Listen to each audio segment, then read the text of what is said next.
സിനിമകളായാലും പാട്ടായാലും ഇനി എത്ര വലിയ ഫയലായാലും ഒരു ഫോണിൽ നിന്ന് മറ്റൊരു ഫോണിലേക്ക് അതിവേഗം ഫയലുകൾ ട്രാൻസ്ഫർ ചെയ്യാൻ സഹായിക്കുന്ന ഒരു ആപ്ലിക്കേഷനാണ് ഇന്നത്തെ വീഡിയോയിൽ ഞാൻ പരിചയപ്പെടുത്തുന്നത്. അത് ആൻഡ്രോയിഡ് ഫോണായാലും ഐഫോൺ ആയാലും ലാപ്ടോപ്പ് ആയാലും എന്തായാലും നിങ്ങൾക്ക് പരസ്പരം ഈ ഒരു ആപ്ലിക്കേഷനിലൂടെ തന്നെ അങ്ങോട്ടും ഇങ്ങോട്ടും ഫയലുകൾ വേഗത്തിൽ ഷെയർ ചെയ്യാൻ സാധിക്കുന്നതാണ്. ആൻഡ്രോയിഡ് ഫോണിൽ ക്വിക്ക് ഷെയർ എന്ന് പറഞ്ഞിട്ട് ഫോണിൽ തന്നെ ഓപ്ഷൻ വരുന്നുണ്ട്. പക്ഷേ അതിൻ്റെ പ്രശ്നം ചില സമയത്ത് വേഗത ഉണ്ടാവില്ല, ചില സമയത്ത് കണക്റ്റ് ആവില്ല.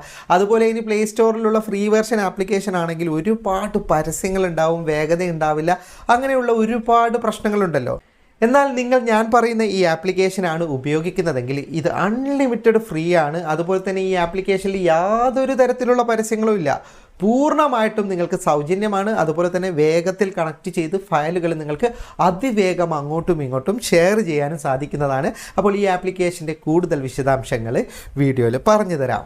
ആൻഡ്രോയിഡ് ആയാലും ഐഫോൺ ആയാലും ഇനി PC, ലാപ്ടോപ്പ് എന്തായാലും നിങ്ങൾക്ക് ആപ്ലിക്കേഷൻ ഡൗൺലോഡ് ചെയ്യേണ്ട ലിങ്ക് ഫേസ്ബുക്കിലുള്ളവർക്ക് കമൻറ്റ് ബോക്സിലും യൂട്യൂബിലുള്ളവർക്ക് ഡിസ്ക്രിപ്ഷനിലും നൽകിയിട്ടുണ്ട്. ആ ലിങ്കിൽ ക്ലിക്ക് ചെയ്താൽ ഇതുപോലെ ഒരു വെബ്സൈറ്റ് ഓൺ ആയി കിട്ടും.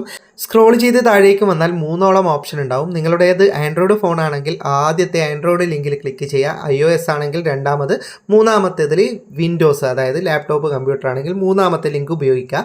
അതിലേക്ക് ക്ലിക്ക് ചെയ്താൽ തന്നെ അതിൻ്റെ ആപ്ലിക്കേഷൻ ഇൻസ്റ്റാൾ ചെയ്യേണ്ട ഓപ്ഷൻ ലഭിക്കുന്നതാണ്. ഫയലുകൾ പരസ്പരം കൈമാറേണ്ട ഫോണായാലും കമ്പ്യൂട്ടർ ആയാലും എന്തായാലും രണ്ടിലും ഈ ആപ്ലിക്കേഷൻ ഇൻസ്റ്റാൾ ചെയ്തിരിക്കണം. ഇപ്പം ഞാൻ 2 ആൻഡ്രോയിഡ് ഫോണിലാണ് ഉദാഹരണം കാണിച്ചു തരുന്നത്. നിങ്ങൾക്ക് എങ്ങനെയും അങ്ങോട്ടും ഇങ്ങോട്ടും ഫയൽ ഷെയർ ചെയ്യാൻ സാധിക്കുന്നതാണ്. ഇനി പ്രത്യേക കാര്യം ശ്രദ്ധിക്കേണ്ടത്, 2 ഫോണും പരസ്പരം ബന്ധിപ്പിക്കേണ്ടതുണ്ട്. അത് നമുക്ക് വീട്ടിലൊരു വൈഫൈ ഉണ്ടെങ്കിൽ വൈഫൈയിലൂടെ ബന്ധിപ്പിക്കാൻ പറ്റും, അല്ലെങ്കിൽ നമ്മുടെ ഫോണിൽ നിന്ന് ഹോട്ട്സ്പോട്ട് ഓൺ ആക്കിയിട്ട് ബന്ധിപ്പിക്കാം. ഇപ്പോൾ എൻ്റെ 2 ഫോണും ഒരേ വൈഫൈയിലാണുള്ളത്. ഇങ്ങനെ നമുക്ക് ഫയൽ ഷെയർ ചെയ്യാൻ പറ്റും. പക്ഷേ ഇൻ്റർനെറ്റിൻ്റെ ഒന്നും ആവശ്യമില്ല, നമ്മുടെ ഒരു MB പോലും ഉപയോഗിക്കുന്നതല്ല, കണക്ഷൻ വേണമെന്നേ ഉള്ളൂ. ഇനി വീട്ടിൽ വൈഫൈ ഇല്ലെങ്കിൽ വിഷമിക്കേണ്ട, ഹോട്ട്സ്പോട്ട് ഓൺ ആക്കിയാൽ മതി. അതും മൊബൈൽ ഡാറ്റ ഓഫ് ചെയ്യുക. ആദ്യം മൊബൈൽ ഡാറ്റയുടെ ആവശ്യമില്ല, രണ്ടിലും മൊബൈൽ ഡാറ്റയുടെ ആവശ്യമില്ല. ഓഫ് ചെയ്തിട്ട് ജസ്റ്റ് നമ്മുടെ ഫോണിൽ ഹോട്ട്സ്പോട്ട് ഉണ്ടല്ലോ, ഏതെങ്കിലും ഒരു ഫോണിൽ ഹോട്ട്സ്പോട്ട് ഓൺ ആക്കുക, എന്നിട്ട് മറ്റേ ഫോണിൽ വൈഫൈ ഓൺ ആക്കിയിട്ട് നമ്മുടെ ഹോട്ട്സ്പോട്ടും തമ്മിൽ ബന്ധിപ്പിക്കുക. ഇപ്പോൾ ആദ്യത്തെ ഫോണിൽ ഞാൻ ഹോട്ട്സ്പോട്ട് ഓൺ ആക്കിയിട്ടുണ്ട്. രണ്ടാമത്തെ ഫോണിൽ വൈഫൈ ഓൺ ചെയ്തിട്ട് ആ ഹോട്ട്സ്പോട്ട് കണക്ട് ചെയ്യുകയാണ്. അതായത് മറ്റേ ഫോണിലെ ഹോട്ട്സ്പോട്ട് ഈ ഫോണിൽ നിന്ന് ഞാൻ കണക്ട് ചെയ്തിട്ട് 2 ഫോണും തമ്മിൽ ഹോട്ട്സ്പോട്ട് വഴി ബന്ധിപ്പിച്ചിട്ടുണ്ട്. പക്ഷേ മൊബൈൽ ഡാറ്റയോ ഇൻ്റർനെറ്റോ ഒന്നും ഞാൻ കണക്ട് ചെയ്തിട്ടില്ല, ഒന്നിൻ്റെയും ആവശ്യമില്ല. ഇനി നേരെ ആപ്ലിക്കേഷനിലേക്ക് വരിക. ഇനി ഇവിടെ താഴെ നിങ്ങൾക്ക് 3 ഓപ്ഷൻ കാണാം. അതിലൊരു ഫോൺ റിസീവ് ആണ് തിരഞ്ഞെടുക്കേണ്ടത്. ഇപ്പോൾ എൻ്റെ ഓൾറെഡി ഒരു ഫോണിൽ റിസീവ്ഡ് സെലക്റ്റഡ് ആണ്. ഇനി രണ്ടാമത്തെ ഫോണിൽ സെൻഡ് എന്ന ഓപ്ഷൻ തിരഞ്ഞെടുക്കുമ്പോൾ നമുക്ക് ഈ മുമ്പത്തെ ആ ഫോൺ ഉണ്ടല്ലോ, ആ ഫോണിൻ്റെ പേര് രണ്ടാമത്തെ ഫോണിലേക്ക് കാണിക്കുന്നത് കാണാം. ഇനി കാണിക്കുന്ന പേരിൽ നമ്പറോ എന്തെങ്കിലും തെറ്റുണ്ടെങ്കിൽ മുകളിൽ റീഫ്രഷ് ബട്ടൺ ഉണ്ട്. ജസ്റ്റ് റീഫ്രഷ് ബട്ടൺ ക്ലിക്ക് ചെയ്താൽ സെയിം പേര് തന്നെ നിങ്ങൾക്ക് അവിടെ വരുന്നതാണ്. ഇനി നേരെ അതിലേക്ക് ക്ലിക്ക് ചെയ്യരുത്. മുകളിൽ നിങ്ങൾക്ക് മീഡിയ അല്ലെങ്കിൽ ഫയൽ എന്നൊക്കെ പറഞ്ഞിട്ട് ഓപ്ഷൻ കാണാം. അതിൽ ഗാലറി ഓപ്പൺ ചെയ്യേണ്ട ഓപ്ഷനാണ്. ആദ്യം ക്ലിക്ക് ചെയ്യുമ്പോൾ ഇതുപോലെ പെർമിഷൻ ചോദിക്കും. പെർമിഷൻ കൊടുത്താൽ നമ്മുടെ ഗാലറി ഓപ്പൺ ആകും. ഇനി എന്താണ് നമുക്ക് രണ്ടാമത്തെ ഫോണിലേക്ക് അയക്കേണ്ടത്, ഫോട്ടോ, വീഡിയോ എന്ത് വേണമെങ്കിലും നിങ്ങൾക്ക് സെലക്ട് ചെയ്യാം.